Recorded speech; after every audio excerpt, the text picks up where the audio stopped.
Hello everyone, welcome back. This is me Roshan Pahad. हम लोग आज सॉलिड स्टेट का पार्ट जो 2 है वो स्टार्ट करेंगे। एक क्विक रिवीजन मैं आपसे करवा लेता हूँ जो हम लोगों ने लास्ट लेक्चर में किया था। आपको अगर याद हो तो जिन्होंने मेरा लास्ट लेक्चर नहीं देखा एक बार वो देख ले, ताकि ये जो पॉइंट्स मैं आगे लेने वाला हूँ ये थोड़ा सा आपको क्लियर हो जाएगा।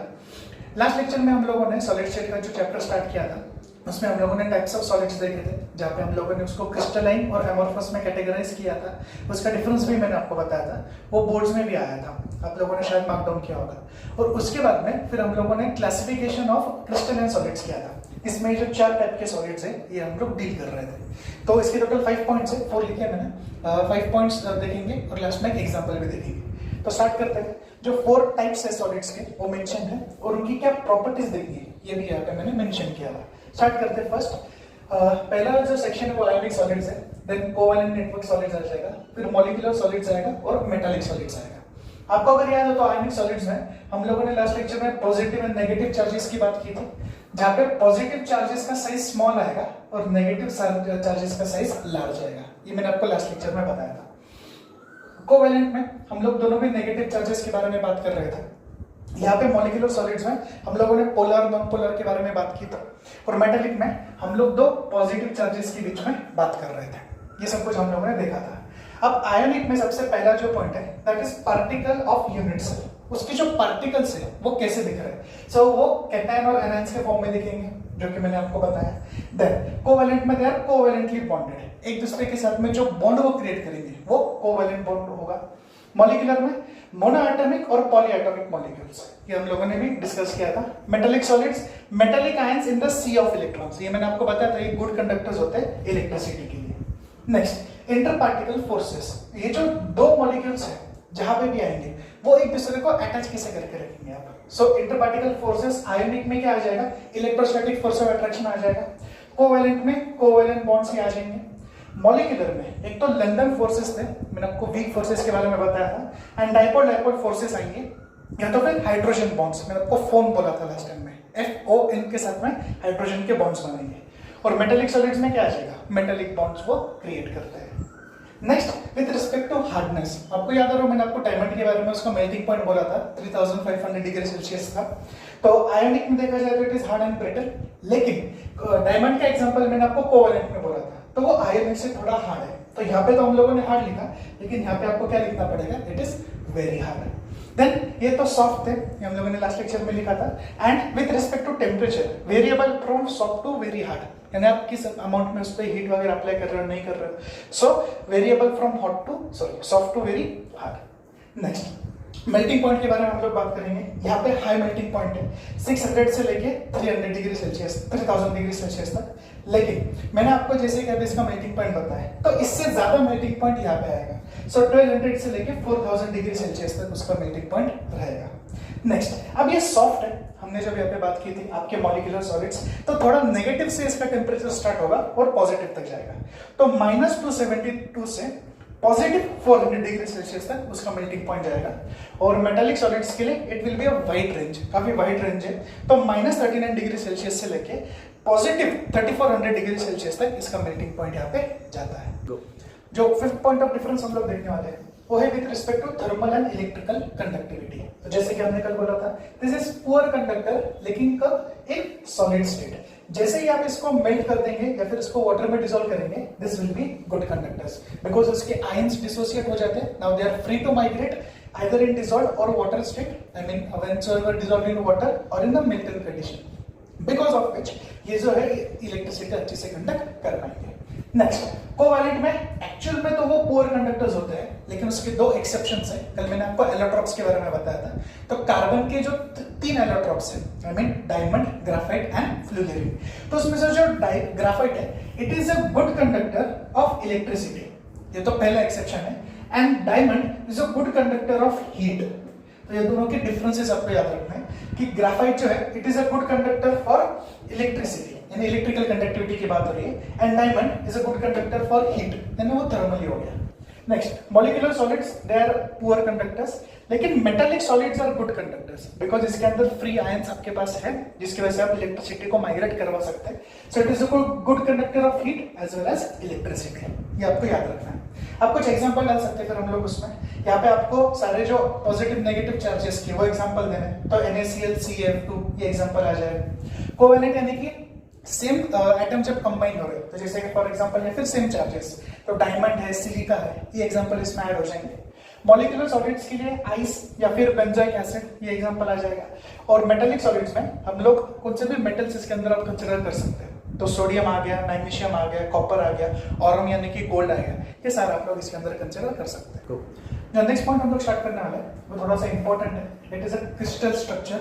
अब एक क्रिस्टल स्ट्रक्चर आप लोग कैसे फॉर्म करेंगे, ये देखो, ये जो क्रिस्टल स्ट्रक्चर है मैंने यहाँ पे आपको ड्रॉ किया. एक 3 डायमेंशनल अरेंजमेंट है, लेकिन मैंने सिर्फ आपको एक्सप्लेन करने के लिए यहाँ पे इसको बताया. तो आप एक क्रिस्टल स्ट्रक्चर को ड्रॉ कैसे करेंगे, लैटिस और बेसिस को ज्वाइंट करके. अब वो एक दूसरे को कैसे ज्वाइन करना है वो हम लोग देखते हैं. तो सबसे पहले crystal structure, it is a order 3D arrangement. 3D arrangement आएगा और उसका एक पर्टिकुलर ऑर्डर भी प्रिस्क्राइब किया हुआ है. 3D अरेंजमेंट किसका, लेकिन ऑफ कोर्स पार्टिकल्स का in a crystal which will be described into 2 terms. अब 2 टर्म्स आएंगे, एक आएगा लैटिस और एक आएगा आपका बेसिस. अब ये लैटिस क्या होते हैं, ये जो आपको यहाँ पे पॉइंट्स दिख रहे हैं, इस पॉइंट्स पे हम लोग बेसिस को अटैच करते हैं. तो अभी आपको ऐसा लग रहा होगा कि सिर्फ मैंने इसको यहाँ पे ड्रॉ किया है, ऐसा नहीं है. ये एक पॉइंट्स को हम लोग क्या करते हैं, इसके साथ में अटैच करते हैं. वो 3D में होता तो दिखता, लेकिन यहाँ पे अभी हम लोगों ने उसको 2D में बनाया, इसलिए वो आपको नहीं दिखेगा. So lattice में it is a geometrical arrangement of particles in 3D periodic array. तो एक्चुअल में तो 3D periodic array है वो. और कैसे ऑब्टेन होगा, and crystal structure is obtained, यानी कि ये जो फाइनल स्ट्रक्चर की बात हो रही है वो is obtained by attaching a constituent particle to each of the lattice point. एक कंस्टिट्यूएंट पार्टिकल हर लैटिस पॉइंट को आपको क्या करना है, अरेंज करना है, तब जाके ये स्ट्रक्चर आपको यहाँ पे मिलेगा. तो ये तो लैटिस की डेफिनेशन हो गई. नेक्स्ट बेसिस, यानी ये जो हम लोग अटैच कर रहे हैं वो क्या है. It is the constituent particle that are attached to the lattice points, which will form the basis. यानी basis ऐसे points आएंगे जो आपको lattice को क्या करना है, अरेंज करना है. ये आपको इसमें याद रखना है. तो जब ये आपके lattice के points है या आप basis को अटैच करेंगे तो कुछ इस टाइप का स्ट्रक्चर बनता है जिसको हम क्रिस्टल लैटिस बोलते हैं. क्रिस्टल लैटिस बोला तो भी चलेगा या फिर उसको स्पेस लैटिस भी बोलते हैं. ये दोनों एक ही है. और आप ये क्रिस्टल लैटिस का फॉर्मेशन कैसे करेंगे, by attaching basis to lattice. यानी ये जो बेस है ये लैटिस को अटैच करना है. तो एक एक पॉइंट उठा के आप लोग सिर्फ क्या करेंगे, इसके ऊपर आप एक एक प्लेस करते हैं. So lattice plus basis will either give you a crystal lattice या फिर हम उसको स्पेस लैटिस भी बोलते हैं. जो नेक्स्ट पॉइंट हम लोग स्टार्ट करने वाले हैं वो है आपका यूनिट्स है. देखिए फॉर एग्जांपल ये एक क्रिस्टल लैटिस है. ऑफ कोर्स वो एक छोटे-छोटे यूनिट सेल से बना होगा, तो हम लोग पहले उसको डिफाइन करेंगे. हम लोगों ने क्रिस्टल लैटिस तो डिफाइन कर लिया, अब यूनिट सेल डिफाइन करता है. So this is the smallest repeating structure in unit. कहाँ पे लिखें, in a crystalline solid. Because हम लोगों ने amorphous और crystalline ऐसे 2 क्लासिफिकेशन किए थे, तो हम लोग यहाँ पे सिर्फ क्रिस्टलाइन के बारे में बात कर रहे हैं. अब ये जो क्यूब मैंने यहाँ पे ड्रॉ किया है, यहाँ पे आपको 2 अलग अलग बातें दिख रही है. एक तो A B C दिख रहा है और एक अल्फा बीटा और गैमा दिख रहा है. तो जो मेरे साइड्स हैं उनको मैंने नेम दिया है A B एंड C, और जो मेरे एंगल्स हैं, एंगल्स को मैंने यहाँ पे नाम दिया है अल्फा बीटा एंड गैमा. ठीक है, ए के लिए अल्फा, बी के लिए बीटा और सी के लिए गैमा. अब इसमें आपको याद क्या रखना है, एकदम इजी पॉइंट है जो मैं आपको आगे आगे बता रहा हूँ, या फिर रिपीट में लिख के रखता हूँ अल्फा बीटा एंड गैमा. अब देखिए आपको याद क्या रखना है, ए और बी के बीच में तीसरे का एंगल आएगा. मतलब साइड्स ए और बी के बीच में आप जो बनाएंगे वो एंगल बनेगा गैमा. जैसे फॉर एग्जाम्पल देखिए ये ए है और ये बी है, तो ए और बी के बीच में आपने क्या बना दिया, गैमा. अब बी और सी के बीच में ए का एंगल बनेगा, तो बी और सी के बीच में कौन आएगा, अल्फा. तो देखिए अब यहाँ पे ये मैंने बी बनाया, ये सी बनाया, तो इसके बीच में कौन आया, अल्फा. तो ऑब्वियसली अब ए और सी के बीच में कौन आएगा, बी का एंगल, तो आ गया बीटा. तो ए और सी के बीच में कौन आ गया, बीटा. तो आपको याद क्या रखना है, 2 साइड्स लेंगे तो आपको तीसरे का एंगल वहां पे उसके बीच में ड्रॉ करना है. इस हिसाब से स्ट्रक्चर को आप लोग याद रख सकते हैं. अब ये जो यूनिट सेल है इसको हम लोग 4 टाइप्स में क्लासिफाई करेंगे. सबसे पहला जो टाइप है उसको प्रिमिटिव क्यूबिक सेल बोला जाता है, या फिर एससीसी माने सिंपल क्यूबिक सेल. दोनों एक ही है, तो प्रिमिटिव क्यूबिक सेल या फिर सिंपल क्यूबिक सेल, इस हिसाब से आएगा. आपको क्या करना है, ये क्यूब को वहां पे ड्रॉ कर देना है, और हर वर्टेक्स पे आपके पास क्या होगा, एक एक पॉइंट होगा. इसको हम लोग क्या बोलेंगे, सिंपल क्यूबिक सेल. हर वर्टेक्स पे आपको क्या करना है, एक एक पॉइंट को आपको ड्रॉ करना है. ये हो जाएगा आपका simple cubic cell. Simple cubic cell आगे हर जगह हम लोग क्या करेंगे, रिपीट करेंगे और इसमें कुछ एडिशंस करते जाएंगे, तो आगे के कुछ 3 अलग पार्ट्स इसमें फॉर्म होंगे। तो ये तो एससीसी हो गया। Next BCC means body centred cubic cell, BCC का मतलब। तो सिंपल क्यूबिक सेल तो वापस आ जाएगा। यहाँ पे आपने नाम बोला बॉडी सेंटर है, यानी पूरे बॉडी के सेंटर में आपको एक वापस सर्कल चाहिए, तो ये तो सिंपल क्यूबिक सेल बना दिया और पूरे बॉडी के सेंटर में आपने क्या किया, एक सर्कल वहां पे ड्रॉ कर दिया, तो ये हो जाता है बॉडी सेंटर्ड क्यूबिक सेल। अगला है फेस सेंटर्ड क्यूबिक सेल। अब फेस सेंटर का मतलब क्या है, तो सिंपल क्यूबिक तो रिपीट हो जाएगा, इसके जो फेसेस है हर फेस के सेंटर में आपको एक देना है। जैसे फॉर एग्जांपल अभी अगर मैंने ये साइड का एक फेस ले लिया तो इसके सेंटर में ये आएगा, ये ऊपर का फेस मैंने लिया तो ये ऊपर के फेस के लिए ड्रॉ किया है। अगर मैं ये नीचे का फेस लूं तो ये नीचे के फेस पे मैंने ड्रॉ किया है। तो आपको याद क्या रखना है, अभी मान लीजिए ये मेरा एक फेस है, तो इसके 4 वर्टेसेस तो ऑलरेडी ऑक्यूपाइड होंगे बिकॉज वो तो मैं सिंपल क्यूबिक में लूंगा, लेकिन उसके सेंटर में भी अब मैं एक ड्रॉ करूंगा बिकॉज इसको मैंने बोला फेस सेंटर। तो हर फेस के सेंटर में अगर एक आया तो इट इज फेस सेंटर, लेकिन पूरे बॉडी के सेंटर में एक आया तो इट इज बॉडी सेंटर। ये इसमें आपको याद रखना है। अब इसके अलावा एक टाइप है which is base centred cubic cell. अब बेस सेंटर मतलब क्या है, सिंपल को आप लोग रिपीट करेंगे, लेकिन बेस सेंटर में क्या होगा, जो ऊपर का प्लेन है और जो नीचे का प्लेन है सिर्फ उसके सेंटर में ड्रॉ किया जाता है। तो आपने सिंपल क्यूबिक सेल को तो रिपीट कर लिया, लेकिन ऊपर और नीचे इन दोनों के प्लेन पे अगर आप सर्कल वहां पे बता रहे हैं तो that is a base centred cubic cell. ये चारों टाइप्स आपको इसके अंदर याद रखना है। जो नेक्स्ट पॉइंट हम लोग स्टार्ट करने वाले हैं वो स्मॉल एन कैसे कैलकुलेट करना है, जो हम लोगों ने एससीसी, बीसीसी और एफसीसी कैलकुलेट किया उसके लिए। अब ये होता क्या है, ये बहुत इंपॉर्टेंट है, इसके बेसिस पे आपको एमसीक्यूज भी पूछे जाएंगे और इस चैप्टर में जब हम लोग आगे इसके न्यूमेरिकल सॉल्व करेंगे तभी भी हमको ये जो डिजिट्स है इसका यूज रहेगा। अब एन क्या है, it is the number of particles in cubic unit cell. अब नंबर ऑफ पार्टिकल्स कैसे कैलकुलेट करना है वो हम लोग देखेंगे। 3 सेल्स के लिए करना है, सिंपल क्यूबिक सेल, इसको प्रिमिटिव भी बोला जाएगा, बॉडी सेंटर्ड क्यूबिक सेल और फेस सेंटर्ड क्यूबिक सेल, इसमें आपको कंसिडर करना है। अब देखिए एससीसी का स्ट्रक्चर मैंने आपको ऐसा बताया था इसके पहले जब हम लोगों ने किया। मान लीजिए मैं इसको नेमिंग दे देता हूँ, so it is A B C and D. तो जो फ्रंट फेस आपको दिख रहा है सामने वाला वो ए बी सी डी हो गया। तो इसके एक्चुअल में जो स्ट्रक्चर्स होते हैं ना वो ऐसे एनलार्ज होते हैं। हम सिर्फ ड्रॉ करने के लिए इसको छोटा ड्रॉ करते हैं, लेकिन जब हम एक्चुअल में यूनिट सेल को देखेंगे, एक्चुअल जो यूनिट सेल होता है 3D में वो ऐसे एनलार्ज होता है, एक दूसरे को कनेक्टेड होते हैं वो। तो मान लीजिए ये ए बी सी और डी हो गया, ये जो एबीसीडी हम लोगों ने किया, और ये ई एफ जी एच मान लीजिए मैंने पीछे के जो सेल के थे वो दिए। तो अब ये वाला कौन सा जाएगा, ई एफ इसके पीछे है 3D में, तो ई एफ ये वाला जी और ये एच, ये ऐसे दिखेगा। लेकिन ये सिर्फ एक पर्टिकुलर यूनिट सेल के लिए हुआ, यानी एक यूनिट सेल की जब हम बात करेंगे तब। लेकिन अगर इस यूनिट सेल को मैंने रिपीट करके एक क्रिस्टल लैटिस जनरेट कर दिया तो होता क्या है, ये जो आपका एक पार्टिकल है ना, एक यहाँ पे जो कंस्टिट्यूएंट एटम मॉलिक्यूलर आयन हम जो कंसीडर करते हैं, ये ए मतलब मैं सिर्फ अकेले ए की बात कर रहा हूँ, ये कुछ इस तरीके से दिखेगा और ये 8 डिफरेंट पार्टिकल से डिवाइड होगा, यानी उसके साथ वो अटैच होगा। अब ये जो एक स्ट्रक्चर है वो इसका स्ट्रक्चर मैंने यूनिट सेल में ड्रॉ किया है, और ये यूनिट सेल कौन सा है, क्रिस्टल लैटिस का बाइफर्केशन करके मैंने उसको यहाँ पे किया। जब आप बाइफर्केट करेंगे उसको, आई मीन जो भी आपका क्रिस्टल लैटिस आपके पास होगा उसको मैंने क्या किया, उसको मैंने डिवाइड किया और एक यूनिट सेल मैंने आपको यहाँ पे ड्रॉ करके बताया। तो 3D स्ट्रक्चर में कुछ इस तरीके से इसके पीस कट होंगे। अब मान लीजिए ये आपका ए बी सी और डी, कुछ इस तरीके से मैंने इसको लिखा। तो ये जो ए पार्टिकल है ना आपका, यहाँ पे तो कंप्लीट था, लेकिन यूनिट सेल में वो कंप्लीट नहीं दिखता है और वो अदर 8 पार्टिकल यानी वो अदर 7 पार्टिकल से अटैच होगा। तो अल्टीमेटली क्या हो गया, टोटल 8 पार्टिकल से वो अटैच हो जाता है। तो एक पार्टिकल के लिए जब हम एन ढूंढेंगे, सो 8 क्यों, ये जो कॉर्नर्स थे अभी A B C D E F G तक कितना हो गया, 8 हो गया, 4 आगे के 4 पीछे के, सो दैट इज 8। और हर एक पार्टिकल और 8 पार्टिकल से आगे क्या हो रहा है, अटैच है। तो 8 × 1/8, तो आपका n कितना आ जाएगा, इट विल बी 1। तो एससीसी के लिए आप लोग क्या करेंगे, 1 का यूज हम लोग करेंगे। अब जैसे कि बीसीसी और एफसीसी बनाने के लिए एससीसी तो लगता ही है, यानी कि जो वर्टिसेस है वो वैसे ही रहेंगे, तो हर जगह पे उतना बेसिक काम वो रहेगा ही, यानी 8 × 1/8 रहेगा और यहाँ पे भी 8 × 1/8 रहेगा ही। लेकिन जो एडिशन उसमें किए उसकी वजह से आपका n कैसे चेंज होगा, अब वो देखते हैं। अब यहाँ पे क्या हो गया, एससीसी तो आप लोगों ने ड्रॉ कर लिया, एससीसी का पॉइंट आपको क्लियर हो गया कि 1 और 8 से डिवाइड होगा, आई मीन शेयर होगा, तो 8 × 1/8 का आंसर आपका आ जाता है 1। अब यहाँ पे क्या है, वो तो हो गया, लेकिन पूरे बॉडी के सेंटर में भी एक है। अब वो तो किसी के साथ भी डिवाइड नहीं हो रहा है, तो मैंने सिर्फ क्या कर दिया, 1 उसके अंदर मैंने ऐड कर दिया। तो 8 into 1/8 is 1, और ये बॉडी सेंटर का जो 1 था वो मैंने उसमें ऐड कर दिया, तो कितना आ गया 2। तो n की वैल्यू BCC के लिए कितनी आती है, 2 आती है, ये आपको याद रखना है। अब यहाँ पे आपको जो है थोड़ा सा आपको इमेजिनेशन भी लगाना है, थोड़ा सा लॉजिक भी आपको यूज करना है। FCC में क्या होगा, SCC तो रिपीट हो गया, तो 8 into 1/8 का 1 आंसर आ गया, यहाँ तक आपको क्लियर हो गया। अब आगे क्या है, देखिए मैंने यहाँ पे 2 क्यूब्स ड्रॉ किया आपको समझाने के लिए।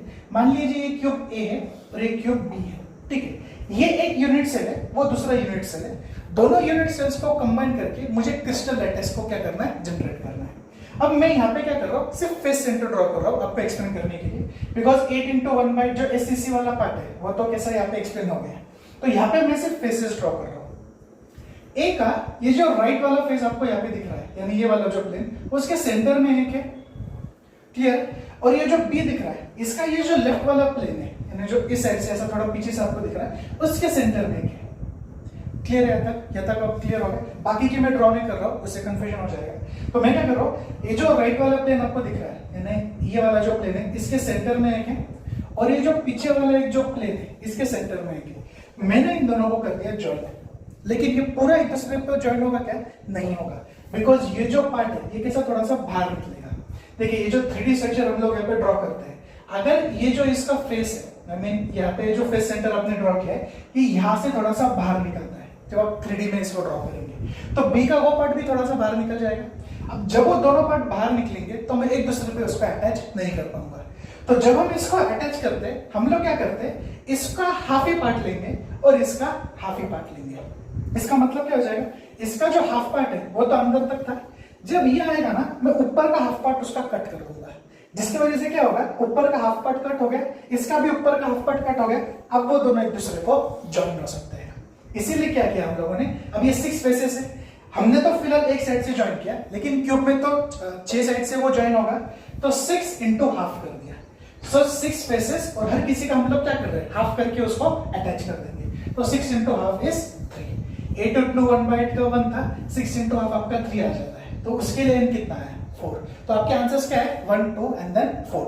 3 नहीं आता है, ये आपको याद रखना है। सीक्वेंस भी आप इसी तरीके से याद रखेंगे तो भी चलेगा कि SCC के लिए आपका आंसर 1 आता है, BCC के लिए आपका आंसर 2 आता है, और FCC के लिए आपका आंसर 4 आता है, 3 नहीं आएगा। एक पॉइंट मैंने यहाँ पे हाईलाइट किया है, आपको जो याद रखना है वो, each corner atom is shared by 8 cubes। Corner माने कि कौन सा, ये जो हम लोग कॉर्नर की बात कर रहे थे, तो it is shared by 8 cubes, ये आपको याद रखना है।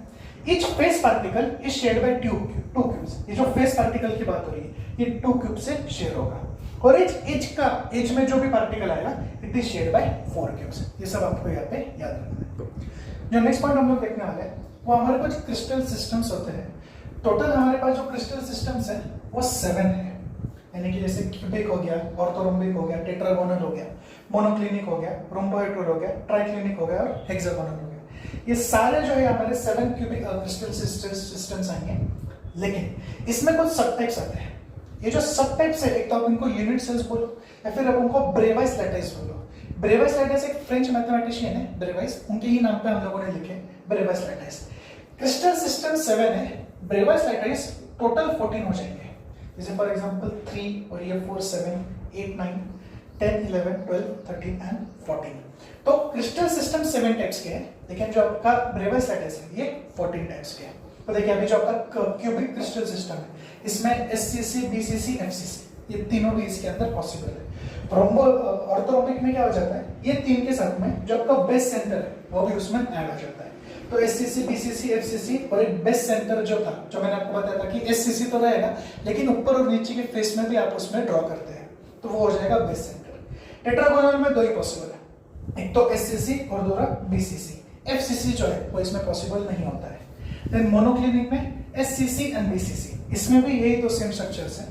और जो आपका रोम्बोहेड्रल, ट्राइक्लिनिक और हेक्सागोनल है, इसमें सिर्फ जो सिंपल क्यूबिक सेल है, या फिर इसको प्रिमिटिव क्यूबिक सेल हम लोगों ने बोला था, सिर्फ उतना ही इसके अंदर पॉसिबल है, ये आपको याद रखना है। अब एक छोटा सा डेरिवेशन करना है हम लोगों को, या फिर ऐसा बोल सकते हैं कि रिलेशनशिप इस्टेब्लिश करना है बिटवीन मोलर मास, ये रो यानी कि डेंसिटी का आपका unit, symbol, and unit cell edge length. इन तीनों के बीच में आपको एक रिलेशनशिप ऑब्टेन करना है। अब देखिए हम लोगों ने क्या कर लिया, एक यूनिट सेल अगर मैं बात करूं, यानी अगर एक क्यूब के बारे में बात करूं, जैसे फॉर एग्जांपल अगर ये क्यूब मैं यहाँ पे ड्रॉ कर रहा हूं, तो इस क्यूब में हम लोगों ने क्या किया, इसके पहले मैंने आपको बताया था कि ए बी सी ऐसे 3 साइड्स हम लोगों ने कंसीडर किए। फिलहाल मैं क्या कर रहा हूँ, इसको एक ही साइड कंसीडर कर रहा हूँ, यानी it is a cube with all sides equal. तो ये वाली साइड भी ए ले ली और ये वाला भी मैंने ए ले लिया, तो इसका एज लेंथ क्या हो गया ए। अगर मैं इसका वॉल्यूम निकालूंगा तो मुझे क्या मिल जाएगा, a cube. Next, mass of one particle, ये मैंने स्मॉल m कंसीडर किया, एक पार्टिकल का मास जो आएगा वो, और m को पार्टिकल्स पर यूनिट सेल। अब ये n मतलब क्या, 1 2 and 4, जो इसके पहले हम लोगों ने कैलकुलेट किया। अब अगर मुझे एक यूनिट सेल का मास निकालना है तो m मल्टीप्लाई बाय n मुझे करना पड़ेगा। So mass of unit cell is equal to m multiply by n। अब आगे देखिए क्या करेंगे, डेंसिटी का फॉर्मूला हमारे पास, rho is equal to mass upon volume. अब देखिए ये मास की जगह पे मैं क्या सब्स्टिट्यूट करूंगा, m मल्टीप्लाई बाय n, वो मैंने सब्स्टिट्यूट किया, और वॉल्यूम आप लोगों ने कितना निकाला था, a क्यूब, तो a क्यूब आप लोगों ने यहाँ पे नीचे लिख दिया। ये जो डेंसिटी का हमको यहाँ पे फॉर्मूला मिला है mn अपॉन a क्यूब, इसको मैंने लिख दिया इक्वेशन नंबर 1। अब जो ये मोलर मास के बारे में आपको बोल रहे थे, ये मैंने कैपिटल M से डिनोट किया, और इसके लिए हम लोग क्या करेंगे, मास of one particle multiply by mass of particle पर मोल। अब ये मास ऑफ वन पार्टिकल यानी यहाँ पे जो मास ऑफ वन पार्टिकल था, इसको मैंने क्या लिया m, तो मैंने इसकी जगह पे m को सब्स्टिट्यूट कर दिया। एंड नंबर ऑफ पार्टिकल्स पर मोल से मेरा मतलब होता है कि एवोगैड्रोस नंबर जो यहाँ पे आएगा वो मुझे यहाँ पे कंसीडर करना पड़ेगा, because 1 mole is equal to Avogadro's number 6.022 into 10 to the power 23। तो एक तो यहाँ पे Na लिख सकते हैं, या फिर आप n0 ऐसा भी यहाँ पे बता सकते हैं, जैसा भी आपको बताना है। तो मैंने यहाँ पे क्या लिख दिया, capital M is equal to small m multiply by Na। मुझे क्या करना है, मुझे यहाँ पे इस m के लिए फॉर्मूला बनाना है ताकि मैं उसको इस इक्वेशन में सब्स्टिट्यूट कर सकूं। तो m के लिए मैंने क्या किया, capital M divide by Na multiplication में यहाँ पे जाके डिवीजन में चला जाएगा। So small m is equal to m divide by Na। इसको मैंने बता दिया इक्वेशन सेकंड। मैं इक्वेशन सेकंड को इक्वेशन फर्स्ट में सब्स्टिट्यूट कर दूंगा, तो ये जो मेरा रो है वो रो वैसे ही रहेगा। ये जो m है, अब इस m की जगह पे क्या हो जाएगा, capital M divide by Na। तो capital M divide by Na लिख दिया मैंने, जो स्मॉल n था वो वैसे ही है, और जो a क्यूब था वो भी वैसे प्लेस किया। अब सारे अगर आपने देखे तो 5 पैरामीटर्स है, 1 2 3 4 and 5। आपको कौन से भी 4 पैरामीटर दिए होंगे, 5th पैरामीटर इस फॉर्मूला को एक तो सेम या फिर इसको थोड़ा सा इसका सब्जेक्ट चेंज करके आपको कैलकुलेट करना है। अब यहाँ पे आपको याद क्या रखना है, ये जो n है, ये n आप क्या लेंगे, 1 2 या 4, ये वैल्यू फिक्स हो जाती है आपकी क्वेश्चन के हिसाब से, और Na एवोगैड्रोस नंबर भी आपका फिक्स हो जाता है। तो बाकी ये जो पैरामीटर्स है ये विद रिस्पेक्ट टू क्वेश्चन हम लोगों को उसमें याद रखना पड़ेगा। कभी कभी एक क्वेश्चन ऐसा भी आएगा कि आपको n का आंसर ढूंढना है, तो वहां पे तो आपको एडवांटेज है, बिकॉज आपको पता है कि आपका आंसर 1 2 and 4 इसमें से कोई ना कोई एक आंसर आपको होगा। इसके न्यूमेरिकल्स में हम लोग आगे प्रैक्टिस करेंगे। तो ये एक बेसिक फॉर्मूला है जो आपका आगे न्यूमेरिकल्स में भी लगेगा, तो ये बात आपको इसके अंदर याद रखनी है। जो डेरिवेशन अभी हम लोगों ने किया उस पर छोटा सा न्यूमेरिकल मैं आपको एक्सप्लेन कर देता हूँ। मैं न्यूमेरिकल्स पे एक सेपरेट वीडियो बनाऊंगा आपके लिए, ताकि आप सारे न्यूमेरिकल्स को एक ही बार में एक ही वीडियो में अच्छी से समझ लें। फिलहाल हम लोगों ने सिर्फ वो डेरिवेशन यहाँ पे किया था, उसको अप्लाई कैसे करना है इसका एक बेसिक आइडिया आपको आ जाएगा। So when gold crystallises it forms FCC cells, यानी फेस सेंटर्ड क्यूबिक सेल। इसमें से आपको क्या समझ जाना चाहिए कि n इज इक्वल टू 4। देखिए यहाँ पे यूज होता है, जो मैंने आपको बोला था SCC BCC और FCC का n जो है ये हमको न्यूमेरिकल्स में लगेगा। तो FCC है इसलिए मैंने क्या कर लिया, n इज इक्वल टू 4 लिया। The unit cell edge length is 408 picometre. Edge length माने कि a, तो a कितना ले लिया मैंने, 408 पिकोमीटर। उसको मुझे सेंटीमीटर में कन्वर्ट करना था, इसलिए मैंने 4.08 इंटू 10 टू द पावर -8 लिखा यहाँ पे इसको। आगे कैलकुलेट रो माने कि density. If molar mass is 197 ग्राम पर मोल, गोल्ड का आपको मोलर मास दिया है 197, तो मोलर मास यानी कि कैपिटल M व्हिच इज 197 ग्राम पर मोल। और फॉर्मूला में मुझे एवोगैड्रोस नंबर भी रहेगा, तो मैंने सिर्फ गिवन में लिख दिया कि 6.022 into 10 to the power 23 atoms per mole. एक बात अभी से आप लोग ध्यान में रखिए और इसको प्रैक्टिस करें कि जब भी आपको एक न्यूमेरिकल दिया जाए आप ये तरीका उसमें फॉलो करें। जैसे कि सबसे पहले जो भी गिवन दिया है वो आप लिख लें, फिर आपको क्या फाइंड आउट करना है उसके लिए अलग से लिखिए आप। जैसे कि आपको बोला कैलकुलेट रो, मतलब कि आपको रो कैलकुलेट करना है, so rho is equal to question mark. अब जो चीज आपको कैलकुलेट करनी है उसके लिए फॉर्मूला का यूज करेंगे। तो रो इज इक्वल टू जस्ट हम लोगों ने ढूंढा अभी NM/A3 इसका जो कैलकुलेशन है, इसका ये मतलब है कि इस फॉर्मूला में इन सारी वैल्यूज को हम लोग क्या करेंगे, सब्स्टिट्यूशन करेंगे। इसकी वजह से क्या होता है, फॉर्मेट जनरेट हो जाता है और एग्जामिनर को चेक करने के लिए इजी हो जाएगा, ताकि फिर उसको बार बार देखना नहीं पड़ेगा कि क्वेश्चन क्या है, कहाँ पे क्या है, आपने उसको सब कुछ एकदम अच्छे से प्रोवाइड कर दिया है। तो कैलकुलेशन में अभी क्या आएगा, रो लिख लिया आपने, n की वैल्यू कितनी लूं मैं, 4, FCC दिया था मुझे तो मैंने 4 ले लिया, m उसका मॉलिक्यूलर मास 197 दिया था, आपने लिख लिया 197।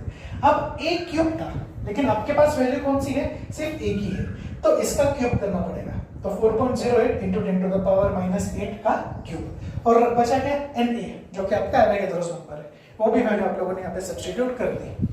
पूरा आंसर सॉल्व करने के बाद में, हम बोर्ड्स में तो वैसे इसको लॉग से सॉल्व करेंगे, तो इसका पूरा आंसर सॉल्व करने के बाद में ये आपका फाइनल आंसर आता है रो के लिए। अब रो में आपको याद रखना है मास अपॉन वॉल्यूम, तो यूनिट क्या आएगा, ग्राम अपॉन सीएम क्यूब। ये छोटी बात भी आपको याद रखना है, यूनिट के लिए आपको हाफ मार्क होता है, ये याद रखना है। और जो भी आंसर आएगा उसको आप बॉक्स कर दें, ताकि एग्जामिनर को समझ में आ जाए, उसको कैलकुलेशन वगैरह में ज्यादा जाने की जरूरत नहीं पड़ती फिर।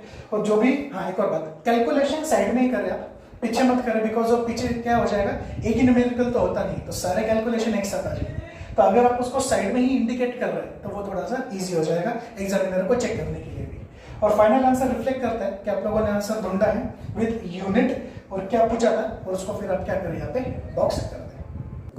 जो नेक्स्ट पॉइंट हम लोग स्टार्ट करना है और पैकिंग ऑफ पार्टिकल्स है ना, क्रिस्टल लैटिस। हम एक क्रिस्टल लैटिस को जब फॉर्म करेंगे तो हम उसके अंदर पार्टिकल्स को कैसे अटैच करेंगे या फिर उसको कैसे पैक करेंगे। एक सिंपल सी क्वेश्चन है यहाँ पे, एक सिंपल सी बात है। मैंने आपको एक मैच स्टिक टाइप की कुछ स्टिक दी है, या फिर वो जो कैंडी बार में जो स्टिक आती है वो मैंने आपको दी, और मैंने आपको एक आयरन का रॉड दिया है, एक लोखंड का मैंने आपको रॉड दिया है, और मैं आपको बोल रहा हूँ कि आपको उसको ब्रेक करना है। तो इजीली कौन सा ब्रेक हो जाएगा, इजीली ब्रेक होगी वो जो स्टिक मैंने आपको दी है वो, और जो आयरन रॉड है इसको ब्रेक करना थोड़ा आपके लिए पॉसिबल होगा, मशीन से हम लोग उसको ब्रेक कर सकते हैं। फिर ऐसा क्यों हुआ कि एक जो चीज है वो एक मैन जो उसको फोर्स लगाएगा, ह्यूमन बीइंग जब उसको फोर्स लगाता है तो ब्रेक हो जाएगा, लेकिन आयरन की रॉड जो है वो इतने अच्छे से ब्रेक नहीं होती। इसके पीछे एक छोटा सा कंसेप्ट होता है जिसको बोला जाता है वॉइड स्पेस, यानी कि जो भी स्पेस दो पार्टिकल्स के बीच में आपको मिलती है। जैसे फॉर एग्जांपल ये एक सॉलिड की लेयर जो थी ये मैंने यहाँ पे बना दी, सेकेंड लेयर कुछ मैंने ऐसे बनाई, ये स्पेस दिख रहा है आपको बीच में, ये जो एम्प्टी स्पेस मुझे यहाँ पे मिल रहा है इसको हम लोग यहाँ पे बोलेंगे वॉइड स्पेस। वॉइड स्पेस जितना ज्यादा होगा मटेरियल उतना इजीली ब्रेकेबल होता है, और वॉइड स्पेस जितना कम है जो भी आपके पार्टिकल्स है उतने कॉम्पैक्टली अरेंज होते हैं और उसको ब्रेक करना उतना मुश्किल होता है। तो आप ऐसा बोल सकते हैं कि डायमंड में ऑलमोस्ट नेग्लिजिबल वॉइड स्पेस है, वॉइड स्पेस आपको मिलेगा ही नहीं, that is why it is the hardest substance known, इसलिए उसका मेल्टिंग पॉइंट भी इतना ज्यादा आता है।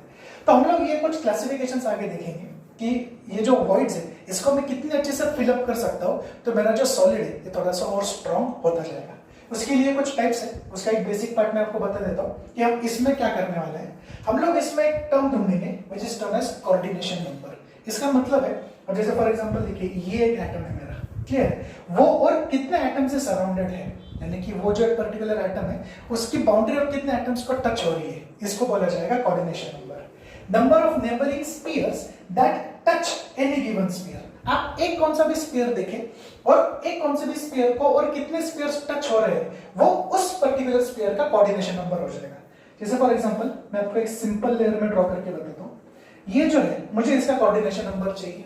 अब ये जो है ये दो इस पर अटैच है, तो ये जो सेंटर वाला है इसका कोऑर्डिनेशन नंबर कितना हो जाएगा, ये आपको इसमें याद रखना है। So larger the coordination number therefore closer are the spheres, जो कि मैंने आपको बताया जितना ज्यादा कॉम्पैक्टली आप उसको अरेंज करेंगे उतना ज्यादा उसका कोऑर्डिनेशन नंबर इंक्रीज होता जाएगा, और जैसे जैसे उसका कोऑर्डिनेशन नंबर इंक्रीज होता जाएगा उतने स्फीयर्स क्लोज आएंगे और उतना आपका जो सॉलिड है वो स्ट्रॉन्ग बनता जाएगा।